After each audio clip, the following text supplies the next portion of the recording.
Howdy folks, Helcrex here, and welcome to episode 26, Thoughts from the Inner Sphere. And today we're going to be taking a look at the iconic Kurita mech, the Dragon, the 60-ton mech that has, I think, mostly a singular role in the game. And I'll talk about that. And I have one in my collection, mostly because of what I believe it does. You know, it fits into the grand scheme of how I look at a mech in my army. And as a mercenary captain, this is how I would use this mech when we start discussing it. And let's just delve into it. All right, the Dragon. 60 tons. It's a 5.8 zero mover, no jump jets, carries only 10 heat sinks, has 160 points of armor, and for weaponry it carries an LRM-10 with 2 tons of ammo, an AC-5 with 2 tons of ammo, and 2 medium lasers. Alright, it has some pretty decent firepower for a mech that's been bumped up to a 5.8 moving. Now, if this was a 4.6 moving mech, it would have the ability to have more weapons on it and heat sinks. Just telling you right out in the open, but this is a 5.8. And what I look at it is a scout support mech. All right, well, let me explain. Scout support mech. All right, you have your scouts. They go out there and do their role of finding, fixing, and moving on of the enemy. Okay, you find where the location is. You find where their stronghold is. You know, if you need to go in and send your scouts in to recon, let's say a hyperpulse generator or something that's been taken over, you go in. It's all right. There's an Atlas here. There's a Hunchback there. You name it. You know, or there's a couple tanks over here. You find where that, disclose their location, and get out. All right. And the Dragon falls into the same category as I put the Shadowhawk, the Griffin, and the Wolverine. It's 5 tons larger, has the same type of movement, but it doesn't have the jump jets. So you don't want to really get this into a city fight. And for that reason, you know, there's other things you could do to change that, but we can discuss that in a little bit here. Now, what gives you kind of an idea, this is a fire support mech for scouting role. Let's say you have 3 scouts. You might have a Phoenix Hawk. You might have which the Phoenix Hawk kind of is a medium support recon. Okay, just put it that way. But this is a little bit heavier, you know, 60 tons. It can take a little more damage. Let's say you have a Stinger, a Wasp, you know, a Spider, something that moves really fast that gets in and gets out. Now, it has 2 tons for that LRM, which means it shoots for 24 turns. That means it can sit back and support the recon action while it's going on.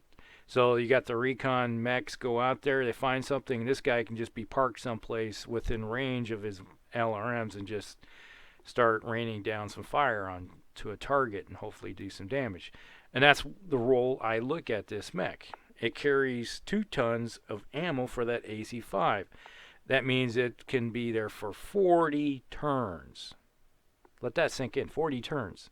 It can sit there and just hammer away with that AC-5, that autocannon. That means it wants to be around for a long time. And if you get into these games where you're doing a campaign where you have your scouts are out front, let's say you have your energy mechs are out front and then you have this behind it, this mech can sit there for a long time and support your mechs. Okay? That's the whole reason for all the ammo.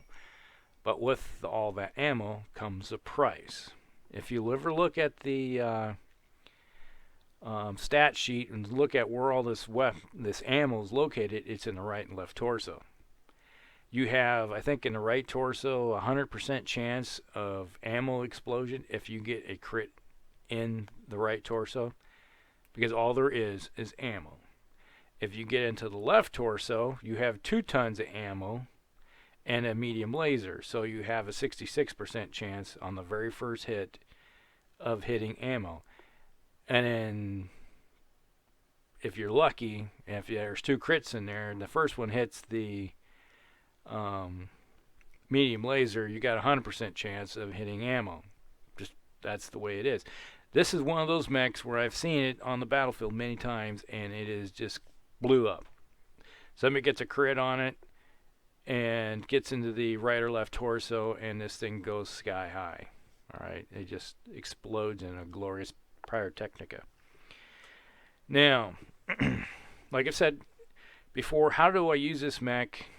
All right, you got to look at the weapons. All right, you have an LRM-10, which produces 4 heat, and an AC-5, which produces 1.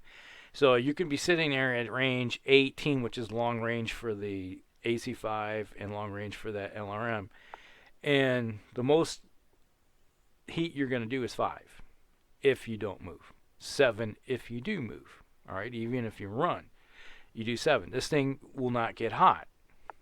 The only time this mech really worries about heat is if you fire the one medium laser and then you're still looking at 10. All right, it's not a hot mech unless you get an engine hit on it, or gets hit by infernals, and that's about the only time this mech will get hot, and that's will slow her down.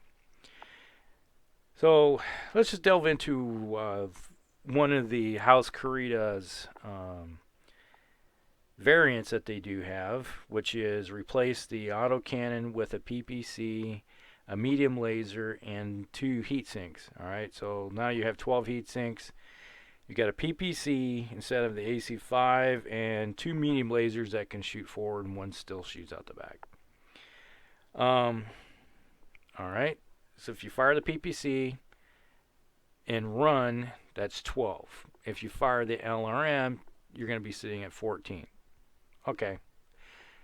That means the next turn, you either will fire just the PPC, or you're going to fire the LRM and not have the PPC if you want to cool off. All right.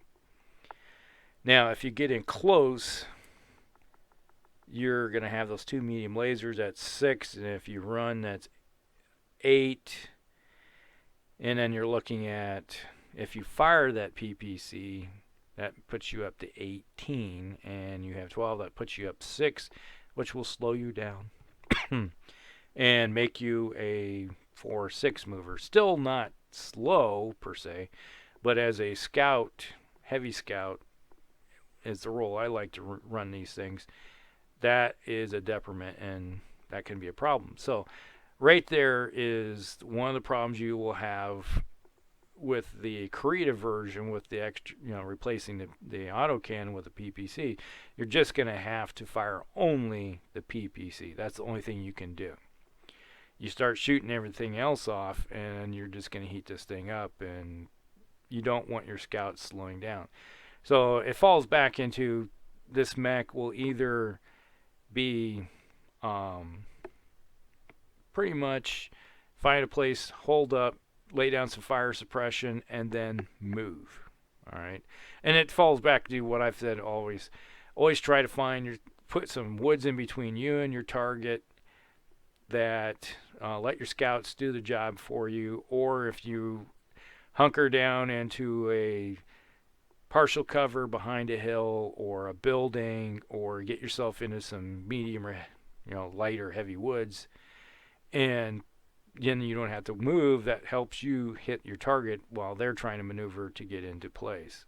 And if you are in a heavy wood section and you're still able to fire without any detriment, heck, that's the same as moving, 5 hexes. So why not just park yourself and lay down the fire? And another indicator is like when you see that medium laser that shoots the rear, this mech could turn around and start retreating fast as it can, and if someone's up behind it and it still has a medium laser to be shooting, or it can torso twist and fire one of those arm weapons, preferably autocannon, or if you have the PPC version. Now, what would I do with this mech myself? Well, let's just put it this way. I'm not the kind of guy that would put a PPC. I'd rather put a large laser. It was plain and simple. And the reason I put up the large laser instead, you just look at the number of tons that's wrapped up in just that autocannon. You're looking at 10 tons. You put replace it with a large laser. You're playing around with 5 tons. So I'd probably put into 3 heat sinks, and then that leaves me 2 tons left over, and I might be inclined to throw it into more armor, and maybe 1 ton of arm, maybe 1 ton, and then put 1 more medium laser so I have a little bit more firepower to put down range if I get close to somebody. But with a large laser, you still can fire that.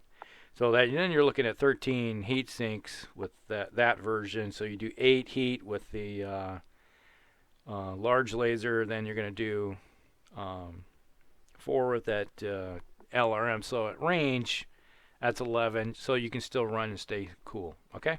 That's just the way I'd look at it. And if something gets close, you still have a couple of medium lasers you can replace the LRM for. And then you're going to go up 2 on the heat scale, possibly, if you run. All right. And that's not a decrement. You can do that for 2 turns. And then you got to shut something off. Probably either the large laser for a turn. Okay, that's not a big deal. Just to cool off. And then kick it back on again. All right, so those are just some thoughts about the iconic Kurita mech, the Dragon. If you have any questions, put them down below. Just hit the like and subscribe. And we'll talk to you, and we'll see you on the next one. This is Hulkrex, and you have a good one.